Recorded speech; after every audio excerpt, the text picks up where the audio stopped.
السلام عليكم ورحمة الله وبركاته. الحمد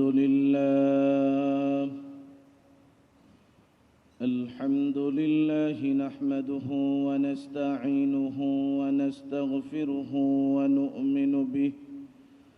ونؤمن به ونتوكل عليه ونعوذ بالله من شرور أنفسنا ومن سيئات أعمالنا من يهده الله فلا مضل له ومن يضلله فلا هادي له ونشهد أن لا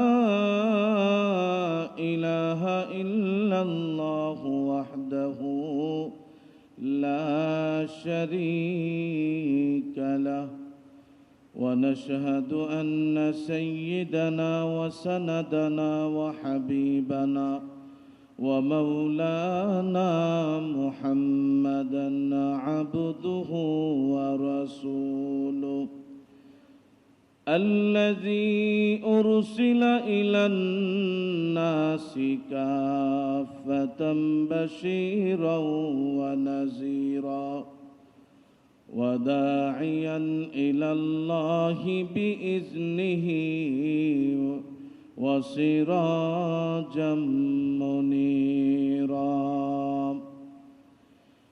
أما بعد فقد قال الله تعالى في كلامه المجيد وفي فرقانه الحميد. أعوذ بالله من الشيطان الرجيم. بسم الله الرحمن الرحيم. والسابقون الأولون من المهاجرين والأنصار والذين اتبعوهم بإحسان رضي الله عنهم ورضوا عنه وأعد لهم جنات تجري تحتها الأنهار خالدين فيها ذلك الفوز العظيم. وقال النبي صلى الله عليه وسلم الله في أصحابي لا تتخذوهم غرضا من بعدي فمن أحبهم فبحبي أحبهم ومن أبغضهم فببغضي أبغضهم أو كما قال عليه الصلاة والسلام. وقال تعالى إن الله وملائكته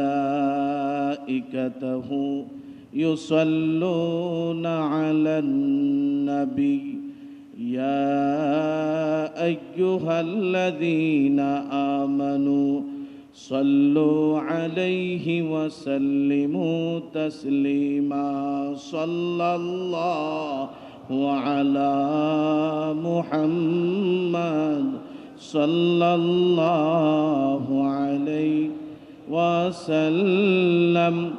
صلى الله على محمد صلى الله عليه وسلم.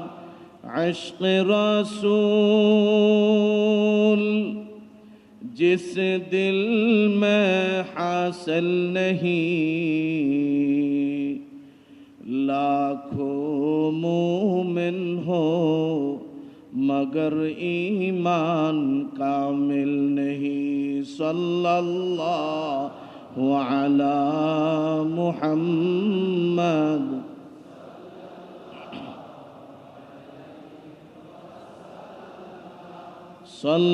সাল্লাল্লাহু আলা মুহাম্মাদ সাল্লাল্লাহু আলাইহি ওয়াসাল্লাম বালাগাল উলা বিকামালিহি কাশাফাদ দুজা বিজামালিহি হাসুনাত জামিউ খিসালিহি সাল্লু আলাইহি ওয়া আলিহি করিমুস সাজায়া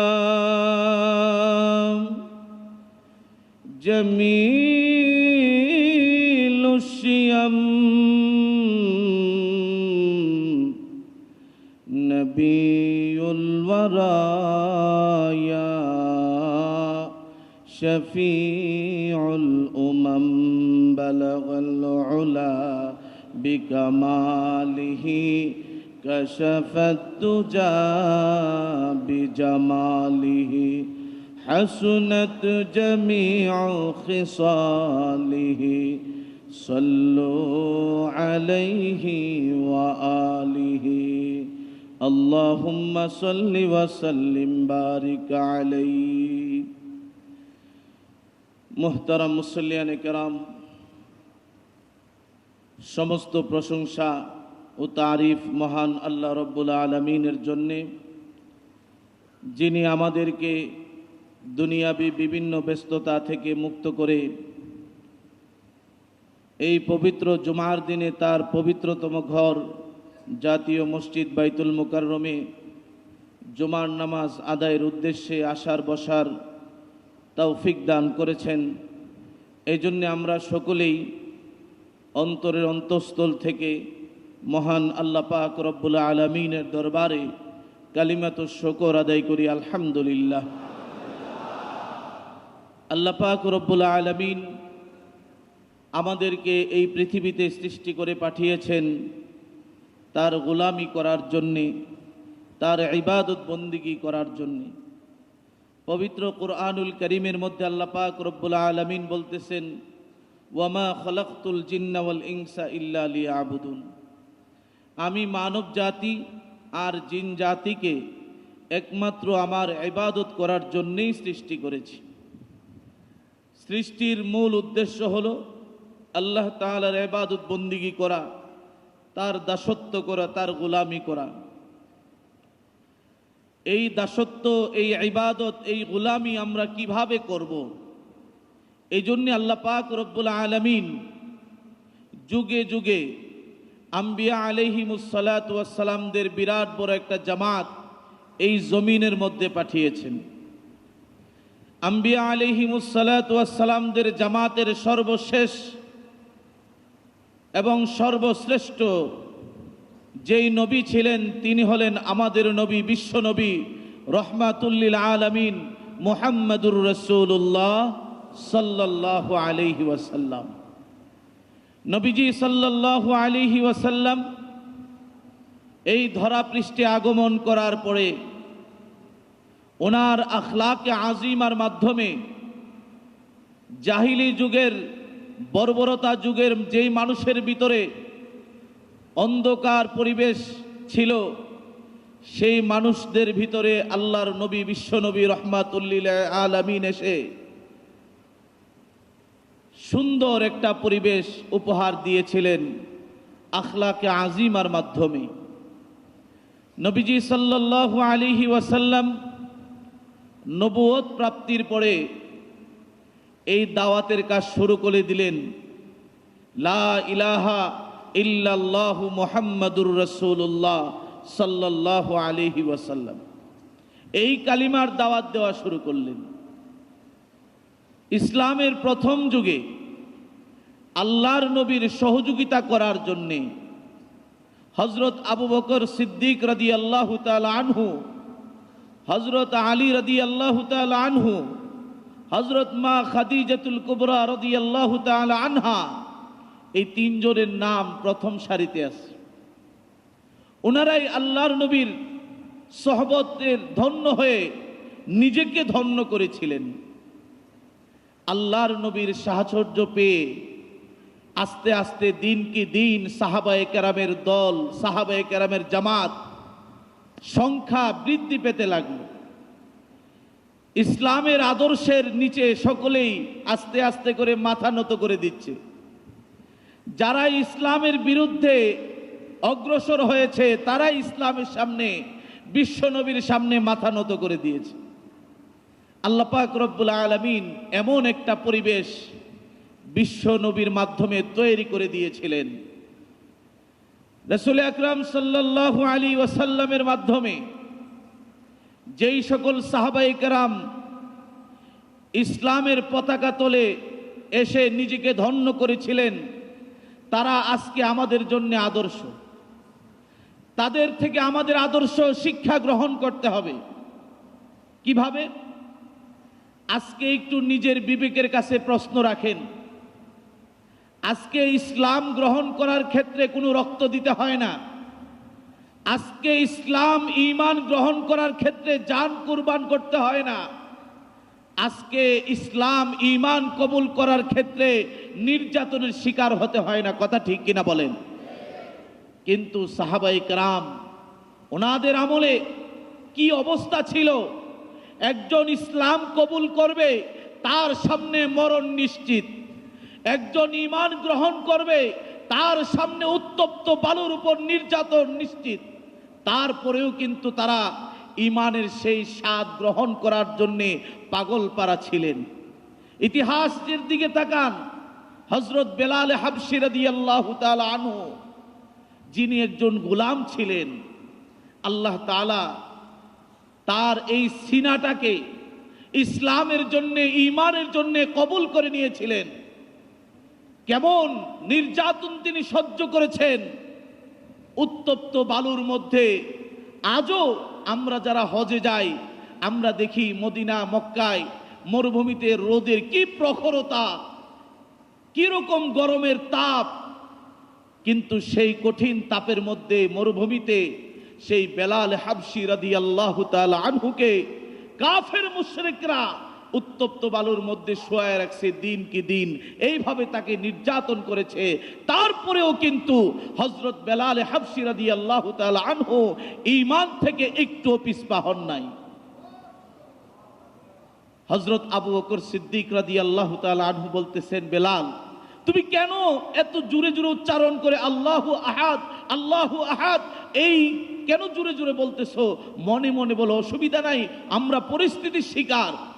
হযরত বেলাল বলতেছেন, ও আবু বকর, আমার নির্যাতন যতই বাড়ে আমার মওলার সাথে আমার ইশক আর মহব্বত তত বৃদ্ধি পেতে থাকে। বলেন সুবহানাল্লাহ। কেমন ছিল সাহাবায়ে কেরামের অবস্থা? আজকে তো আমরা মুসলমান পিতার ঘরে জন্ম নিয়ে মুসলমানিত্ব পেয়ে গেছি।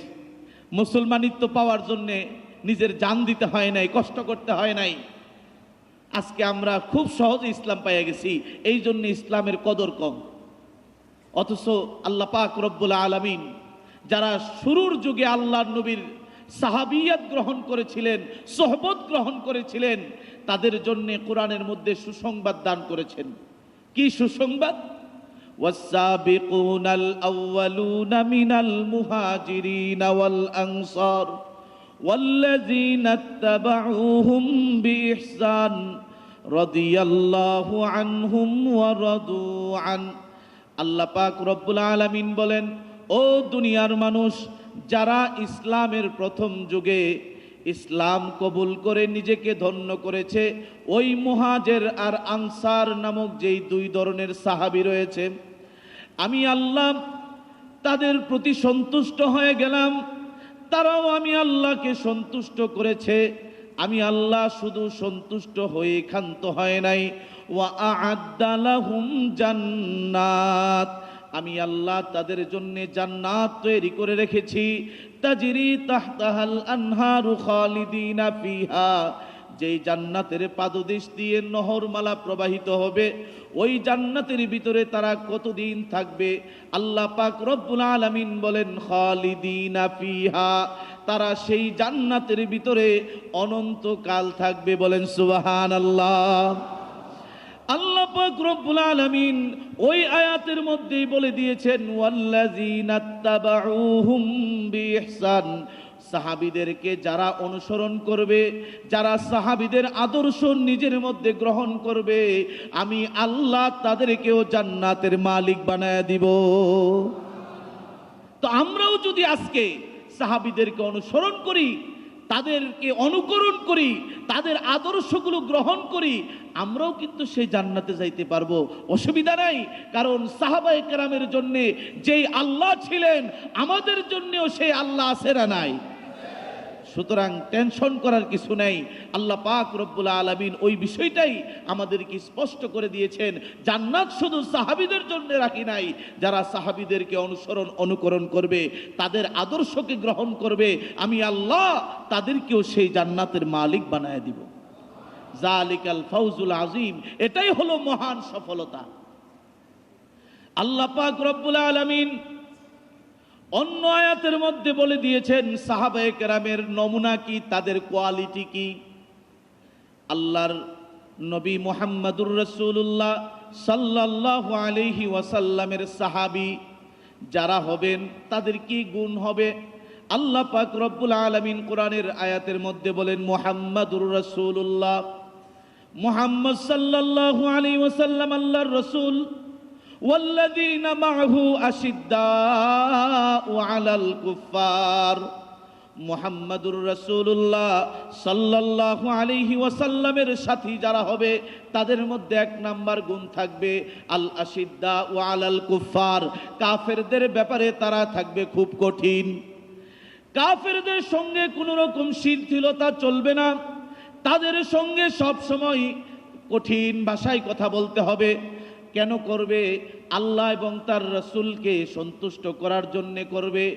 আল্লাহর নবী হাদিস শরীফের মধ্যে বলে দিয়েছেন মান আহাব্বা লিল্লাহি ওয়া আবগাদা লিল্লাহ ফাকাদ ইসতাকমালা ঈমানা, যে ব্যক্তি আল্লাহর মহব্বতে, আল্লাহকে রাজি খুশি করার জন্য মহব্বত করলো, আল্লাহকে রাজি খুশি করার জন্য শত্রুতা পোষণ করলো, সে যেন তার ঈমানকে পরিপূর্ণ করে নিল। বলেন সুবহানাল্লাহ।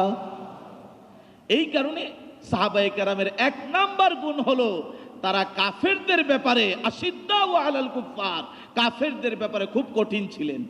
কোনো ধরনের শিথিলতা নাই, কোনো ধরনের নম্রতা নাই। কারণ কাফেররা আল্লাহ এবং তার রাসূলের দুশমন, সুতরাং যে নাকি আল্লাহ এবং তার রাসূলের দুশমন, তার সঙ্গে কঠোরতা করবে না, কি করবে? এটাই আল্লাহ পাক রব্বুল আলামিনের বিধান, এক নাম্বার গুণ। দুই নাম্বার গুণ হলো রুহামাউ বাইনাহুম, সাহাবায়ে কেরাম একে অপরের প্রতি ছিলেন সহানুভূতিশীল। একজন আরেকজনের দুঃখে দুঃখী হতেন, একজন আরেকজনের সুখে সুখী হতেন। তারা সুখ দুঃখকে ভাগাভাগি করে নিয়েছেন, একজন আরেকজনের সাহায্যে এগিয়ে আসতেন। কিভাবে? সেই মক্কার যেই সকল সাহাবীরা মক্কা থেকে হিজরত করে মদিনায় গেলেন, মদিনার সাহাবীরা তাদের জায়গা জমি ভিটা বাড়ি সব কিছু তার ভাই মুহাজির ভাইদের জন্য ভাগ ভাগ করে নিয়েছেন। ভাই ভাইয়ের যে সম্পর্ক, তাদের ভিতরে সেই সম্পর্ক তারা স্থাপন করেছেন। এমনকি ইতিহাস সাক্ষী দেয়, একজন আনসার সাহাবীর যদি দুইজন বিবি থাকতো, একজন বিবিকে উনি তালাক দিয়ে বলতেন মুহাজির ভাইকে যে আমার এই বিবিকে আপনি বিবাহ করেন। বলেন না সুবহানাল্লাহ। এমন সম্পর্ক তাদের ভিতরে আল্লাহ পাক রব্বুল আলামিন তৈরি করে দিয়েছিলেন। শুধু তাই নয়, কেমন? বুখারী শরীফের হাদিসের মধ্যে আসছে, হযরত আবু হুরায়রা রাদিয়াল্লাহু তাআলা আনহু থেকে বর্ণিত, নবীজি সাল্লাল্লাহু আলাইহি ওয়াসাল্লাম মসজিদে নববীতে বসে। এই মুহূর্তে একজন লোক আসলো, অনাহার, পেটের মধ্যে খাবার নাই, অভাবগ্রস্ত। এসে বলতেছে ইয়া রাসূলুল্লাহ, আমাকে কিছু খাবারের ব্যবস্থা করে দেন। আল্লাহর নবী রহমাতুল লিল আলামিন, দু জাহানের বাদশা বিশ্ব নবী মুহাম্মদুর রাসূলুল্লাহ সাল্লাল্লাহু আলাইহি ওয়াসাল্লাম এই ব্যক্তির এই কথা শুনে সাথে সাথে উঠে হুজরায় চলে গেলেন। হুজরায় যায় দেখেন কোনো খাবারের ব্যবস্থা নাই, একমাত্র পানির ব্যবস্থা আছে, এর বিকল্প আর কিছুই নাই।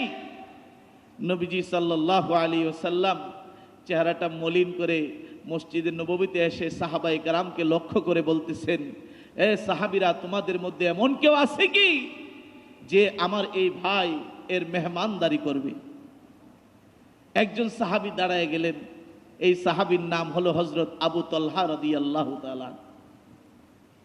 হযরত আবু তালহা রাদিয়াল্লাহু তাআলা আনহু দাঁড়িয়ে বলতেছেন, ওগো নবীজি, আপনি যদি পারমিশন দেন গো, আমি এই মেহমানের মেহমানদারি করতে চাই। আল্লাহর নবী খুশি হয়ে গেলেন, ওই মেহমানকে আবু তালহার সঙ্গে পাঠিয়ে দিলেন। রাতের বেলায় আবু তালহা রাদিয়াল্লাহু তাআলা আনহু মেহমান সাথে নিয়ে তার বাড়িতে চলে আসলেন। বিবির কাছে বলতেছেন, বিবি গো, আমার ঘরে কোনো খাবারের ব্যবস্থা আছে নাকি? আজকে আমার ঘরে এমন একজন মেহমান চলে এসেছে, যে মেহমান হলো বিশ্বনবী রহমাতুল্লিল আলামিন মুহাম্মাদুর রাসূলুল্লাহ সাল্লাল্লাহু আলাইহি ওয়াসাল্লামের মেহমান। ও বিবি, খাবার আছে নাকি? বিবি তখন ডাক দিয়ে বলে, স্বামী গো, আমার ঘরে তেমন কোনো খাবার নাই, তবে আমার সন্তানদের জন্য যেই খাবারটুকু আছে এটা ছাড়া আর কোনো খাবার নাই। আবু তালহা রাদিয়াল্লাহু তাআলা আনহু বলতেছেন, ও বিবি, শিশুদেরকে, বাচ্চাদেরকে তুমি ঘুম পাড়ায় দাও, তাদেরকে খাওয়ানোর দরকার নাই। আজকের যে খাবার আমার বাচ্চাদের জন্য রেখেছি, ওই খাবার মেহমানের জন্য রেখে দাও। আমার বাচ্চাদেরকে তুমি ঘুম পাড়ায় দাও না খাওয়াইয়া। আর যখন মেহমানের সামনে ওই খাবারটুকু উপস্থাপন করবে, তখন আস্তে করে ঘরের বাতিটা নিভাইয়া দিবে, মেহমান যাতে বুঝতে না পারে আমিও তার সঙ্গে খাবারে শরিক হয় নাই। ও বিবি, এইভাবে আজকে আমরা তার মেহমানদারি করব। বিবি এইভাবেই সুন্দরভাবে মেহমানদারি করলেন। ফজরের নামাজের সময় হযরত আবু তালহা রাদিয়াল্লাহু তাআলা আনহু যখন মসজিদের নববীতে আল্লাহর নবীর সামনে গিয়ে উপস্থিত হলেন, আল্লাহর নবী মুস্কি হাসি দিয়ে বলতেছেন, ও আবু তালহা, আজকে রাতে তুমি কেমন মেহমানদারি করলা? তোমার এই মেহমানদারি আল্লাহর আরশ পর্যন্ত পৌঁছে গেছে। আল্লাহ পাক রব্বুল আলামিন কোরআনের আয়াত নাজিল করে দিয়ে আমাকে জানিয়ে দিয়েছেন, আপনার সাহাবীদের আদর্শ কি শুনেন। ওয়া ইউসিরুনা আলা আনফুসিহিম ওয়ালাউ কানা বিহিম খাসাসা। ওগো নবীজি, আপনার সাহাবীদের আদর্শ হলো তারা নিজেদের উপর অন্যদেরকে প্রাধান্য দেয়, যদিও তারা নিজেরাও অভাবগ্রস্ত থাকা অবস্থায় অন্যকে প্রাধান্য দেয়, নিজের দিকে তারা তাকায় না। ওগো নবীজি, আমি আল্লাহ তাদের প্রতি খুশি হয়ে গেলাম। ওয়া মাইয়ুকা শুহা নাফসিহি ফাউলাইকা হুমুল মুফলিহুন। যেই ব্যক্তি কৃপণতা থেকে নিজেকে রক্ষা করে রাখতে পারবে, আল্লাহ পাক রব্বুল আলামিন তার জীবনের মধ্যে সফলতা দান করবেন। ভাইয়ের আমার, সাহাবায়ে কেরামের ভিতরে এই একটা গুণ ছিল, রুহামাউ বাইনাহুম। তারা একে অপরের প্রতি সহানুভূতিশীল ছিলেন, একে অপরের দুঃখে দুঃখী হতেন, একে অপরের সাথে খুব সহযোগিতামূলক আচরণ করতেন। আল্লাহ তাআলা তাদের এই গুণটা বর্ণনা করছে।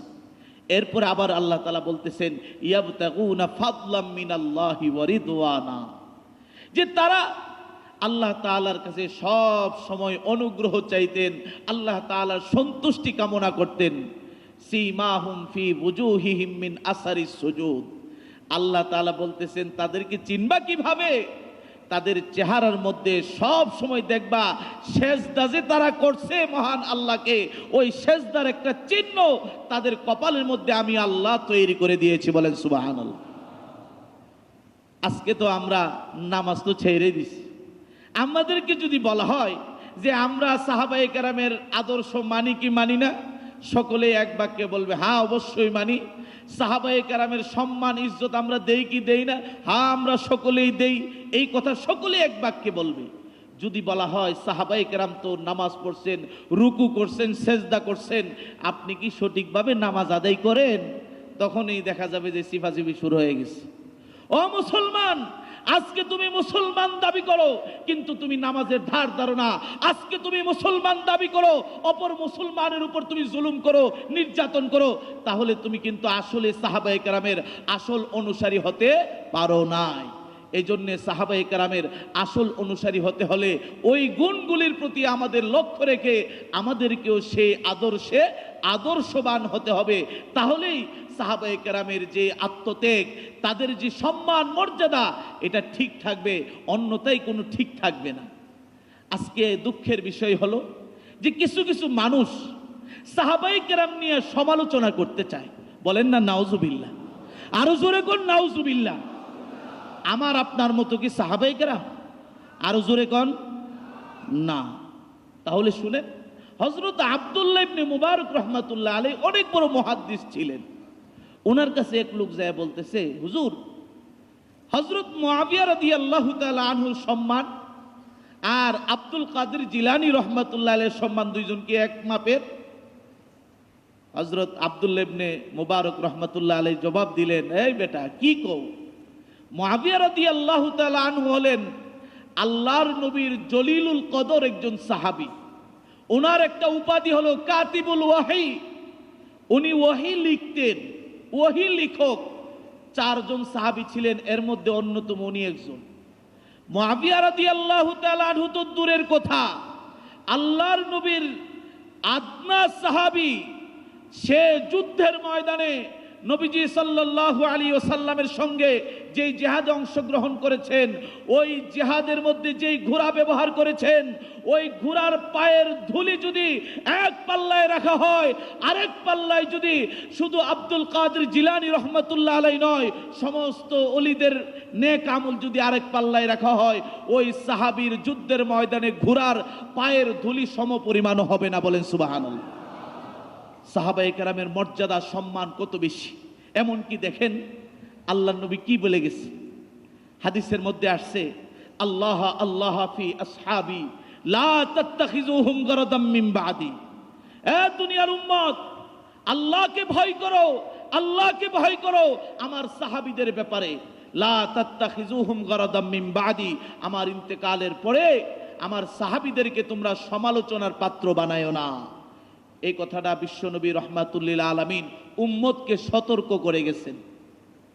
এরপরে বলতেছেন, যে ব্যক্তি আমার সাহাবীদেরকে মহব্বত করলো, সে যেন স্বয়ং আমি রাসূলুল্লাহ সাল্লাল্লাহু আলাইহি ওয়াসাল্লামকে মহব্বত করলো। আর যে ব্যক্তি আমার সাহাবীদের প্রতি বিদ্বেষ পোষণ করলো, সে যেন আমি স্বয়ং রাসূলুল্লাহকে বিদ্বেষ পোষণ করলো। বলেন নাউজুবিল্লাহ।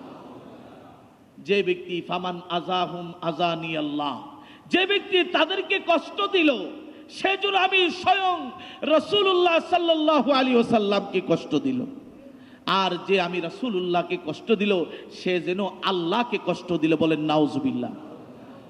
আল্লাহকে কষ্ট দিলে জান্নাত পাওয়া যাবে? রাসূলকে কষ্ট দিলে জান্নাত পাওয়া যাবে? সাহাবায়ে কেরামকে কষ্ট দিলে জান্নাত পাওয়া যাবে না।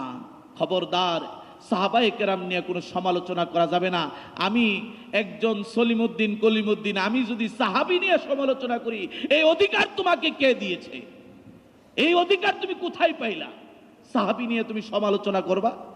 সাহাবায়ে কেরামের কত মর্যাদা, সম্মান, ইজ্জত, তাদের ব্যাপারে আল্লাহ পাক রব্বুল আলামিন জমিনে থাকা অবস্থায় জান্নাতের সুসংবাদ দিয়েছেন।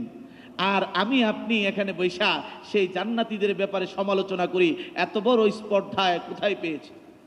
এই জন্য বলতেছি, খবরদার, সাহাবায়ে কেরাম যদি আজকে এই কুরবানি না করতেন, আজকে কিন্তু আমরা এই দিন এইভাবে পাইতাম না। কথা ঠিক কি না বলেন? আল্লাহর নবী বিদায় হজের ভাষণে ১৬ লক্ষ সাহাবায়ে কেরামের সামনে ঘোষণা করেছিলেন, বাল্লিগু আন্নি ওয়ালাউ আয়া। ও সাহাবীরা, আমার পক্ষ থেকে একটা বাণী হলেও উম্মতের কাছে পৌঁছায় দিবে। কারণ আল্লাহর নবী সর্বশেষ নবী, তারপরে আর কোনো নবী আসবে না।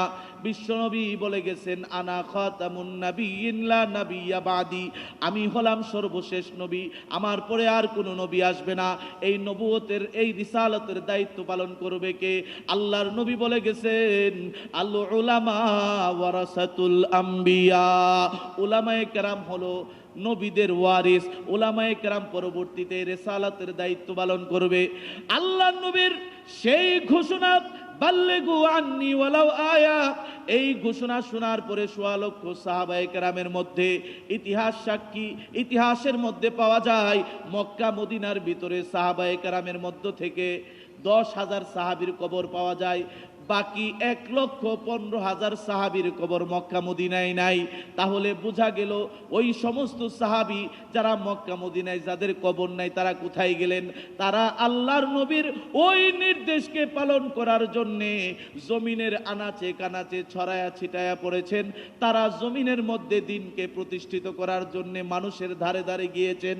ও ইমানদার মুসলমান, আজকে আমরা খুব সহজে ইসলাম পাইয়া গেছি, এই জন্যে আমাদের কোনো কষ্ট নাই। তাই তো আমাদেরকে এখন শিক্ষা গ্রহণ করতে হবে। আল্লাহর নবীর সাহাবীরা যেই কষ্টগুলো করে গেছেন আমলের ক্ষেত্রে, আমাদের কষ্ট হলেও আমল ছাড়া যাবে না, নামাজ ছাড়া যাবে, আরো জোরে কোন যাবে? মানুষের ওপর জুলুম করা যাবে, মানুষের সাথে প্রতারণা করা যাবে না, না, না, এটা কিন্তু আমার নবীর আদর্শ নয়, সাহাবীদেরও আদর্শ নয়। এই জন্যে একজন খাঁটি মুসলমান হওয়ার জন্যে প্রস্তুত হয়ে যাও, কারণ তোমার সামনে মরণ আছে, এটা নিশ্চিত। এই জন্য আল্লাহ কোরআনের মধ্যে বলে দিয়েছেন, ওয়ালা তামুতুন্না ইল্লা ওয়া আনতুম মুসলিমুন। খাঁটি মুসলমান না হয়ে মৃত্যুবরণ করো না। খাঁটি মুসলমান যদি হতে চাও তাহলে বিশ্বনবীর আদর্শকে গ্রহণ করো, সাহাবায়ে কেরামের অনুসরণ অনুকরণ করো, তাহলে দেখবা তোমরা খাঁটি মুসলমান হইতে পারবা। আর খাঁটি মুসলমান হয়ে যদি কবরে যাইতে পারো, আল্লাহ তাআলা তোমাদের জন্যে সেই জান্নাত তৈরি করে রেখেছেন। বলেন সুবহানাল্লাহ। আল্লাহ তাআলা আমাদের সকলকে বিশ্বনবীর আদর্শকে গ্রহণ করার, সাহাবায়ে কেরামের যে মর্যাদা সম্মান এগুলো বুঝে তাদের অনুসরণ অনুকরণ তৌফিক দান করুন। সকলে বলুন আমিন। ওয়া আখির দাওয়ানা আনিল হামদুলিল্লাহি রাব্বিল আলামিন।